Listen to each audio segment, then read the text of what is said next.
وصلى الله على سيدنا محمد الأمين وعلى آله وصحبه ومن تبعهم بإحسان إلى يوم الدين.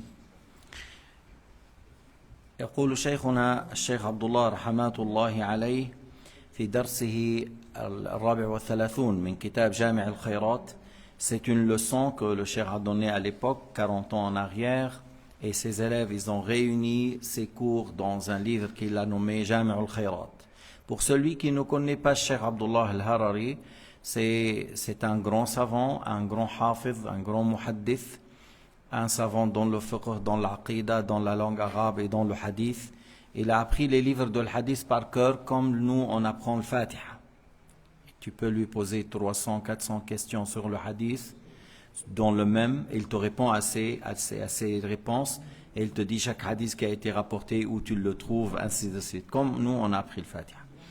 Mais il a donné beaucoup d'importance à l'enseignement de l'aqidah, parce que dans le pays du Sham, Souria ou Lebanon ou Palestine, à son époque, lorsqu'il est venu, il y avait beaucoup d'ignorance et beaucoup de paroles de mécréance et beaucoup de mauvaises croyances. Alors, il a donné la priorité à ça par rapport aux autres choses. إذن هذا الإمام الفاضل رحمه الله لما جاء إلى بلاد الشام في منتصف القرن الماضي وجد جهل كبير وانتشار الكفر بالألفاظ والأقوال والأفعال وجهل في الاعتقاد، فعمل كتاب الصراط المستقيم وكتاب المختصر في الفقه والعقيدة، وأعطى الأولوية لتعليم علم الدين الضروري لإنقاذ الناس من الكفر والضلال، لأن هذا يقدم على تأليف الكتب وعلى الدروس التي تتعلق بالفقه أو الدروس التي هي تتعلق بتفاصيل أحكام الزواج والطلاق ونحو ذلك. Il a donné la priorité à l'aqida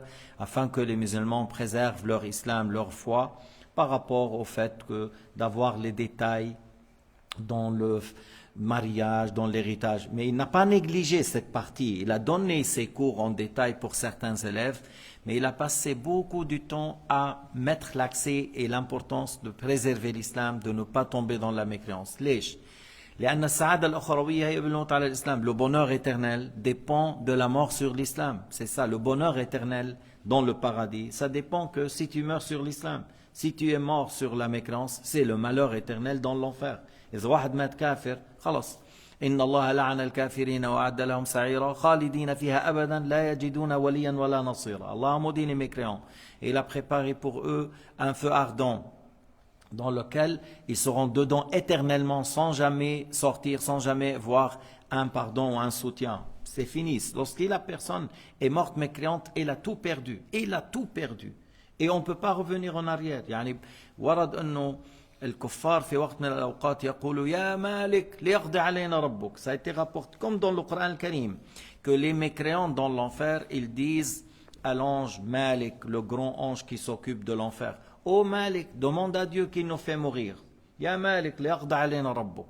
Et les laisse attendre 1000 ans. 1000 ans, mais où? Dans le feu. Imagine-toi 1 heure dans l'eau chaude, bouillante. Mais 1 heure, tu meurs. Et imagine-toi 10 minutes sur un plateau rouge par le feu. Non, 10 minutes, 5 minutes, c'est trop. 1000 ans dans le feu de Jahannam. Si tu mets les montagnes, ils se fondent. 1000 ans après, ils leur disent: vous y restez éternellement. Qala innakum khalidun. Qala innakum makithun. Innakum, vous y restez éternellement. Innakum khalidun. La khuruja min dar al-hawan. Il n'y a pas une sortie de feu de Jahannam pour celui qui est mort mécréant. Amma alladhi mata musliman. قال عليه الصلاة والسلام يخرج من النار من قال لا إله إلا الله وفي قلبه وزن ذرة من إيمان. Sayyidina Muhammad a dit: sortira de l'enfer celui qui a dit la ilaha illallah en ayant le minimum de foi. في صحابي اسمه أبو ذر, un compagnon qui s'appelle Abu Dhar, il a voulu s'assurer. وإن زنى وإن سرق, même s'il a forniqué, même s'il a volé. قال وإن زنى وإن سرق. Il a dit Sayyidina Muhammad, même s'il a forniqué, même s'il a volé, un jour sort de l'enfer parce qu'il est mort musulman. وإن زنى وإن سرق وإن زنى وإن سرق على رغم أنف أبي ذر. Malgré Abu Dhar, ça va sortir de l'enfer et il ne va pas rester éternellement. لكن مين بيبقى بالنار؟ من مات كافرا. Qui reste dans l'enfer? c'est lui qui est mort mécréant. Soit parce qu'il a adoré autre que Dieu, لأنه عبد غير الله, أو لأنه كان يستخف بالله, ou parce qu'il se moque de Dieu, il insulte Dieu, ou il insulte les prophètes, il insulte l'islam, ou il insulte les lois de l'islam. Ne serait-ce حتى لو حكم sunna, مثلا utiliser siwak et sunna, laisser la barbe et sunna, porter le turban, qalan soit sunna. Insulter ça, c'est de la mécréance. Hein? لا القزع هذاك شيء آخر. القزع, le fait de couper les cheveux, raser les cheveux ici et laisser là, ça c'est voilà, ça c'est pas bien. C'est une chose qui est déconseillée. C'est-à-dire raser une partie et laisser. Ça c'est autre chose. Mais lorsqu'on parle du sunnah, il ne faut pas insulter les sunnahs. Lorsqu'on parle des obligations, il ne faut pas insulter les obligations. Tu vois? Mais si c'est des choses haram, tu peux dire insulter pour des choses qui sont haram. Tu dis ça c'est mauvais, ça c'est pas bien, la fornication c'est pas bien, la sodomie c'est pas bien, le vol, ça c'est pas. Mais le fait d'insulter les lois de l'islam, c'est-à-dire la prière, le jeûne, le dhikr, tu vois, ou quelque chose qui est sunnah, c'est ça qui est grave. Pour dire, revenons, إنما الأعمال بالخواتيم, les actes dépendent de la fin. الأعمال بالخواتيم, ça dépend comment, dans quel état tu es mort.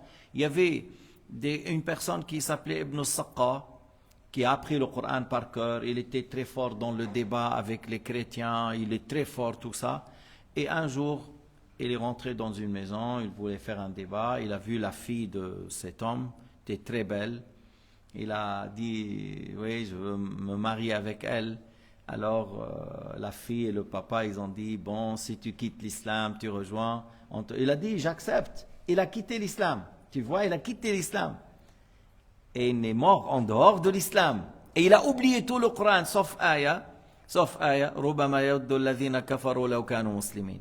ربما يود الذين كفروا لو كانوا مسلمين. Lorsque le dernier musulman sort de Jahannam, lorsque le dernier sort de Jahannam, parce qu'il est mort musulman, il reste des non-croyants.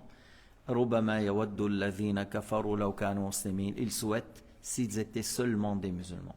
Alors, les choses tournent autour de ça. الأمور تدور حول هذا. إما أن تخرج مؤمنا وإما أن تخرج كافرا. Soit tu sors croyant, soit tu sors mécréant. Si tu sors mécréant, tu as tout perdu. Même si tu es ici sur terre, tu étais le grand roi qui avait 200 milliards, qui avait l'armée, qui avait les sous-marins, qui avait les porte-avions, si tu es mort mécréant, tu as tout perdu. À l'exemple de Pharaon, à l'exemple de Haman, à l'exemple de Namroud, à l'exemple de Shaddad ibn Aad. C'est des rois qui ont vécu 4 siècles, 5 siècles, 6 siècles, et ils avaient des châteaux au nord, mais après, ils sont morts et ils vont aller à Jahannam. Mais après, si la personne, il est sur cette terre, il était pauvre, il n'a pas pu avoir une maison, il n'a pas eu une maison, et il n'a pas pu se marier, malgré qu'il a envie, mais il n'a pas pu se marier parce qu'il n'avait rien.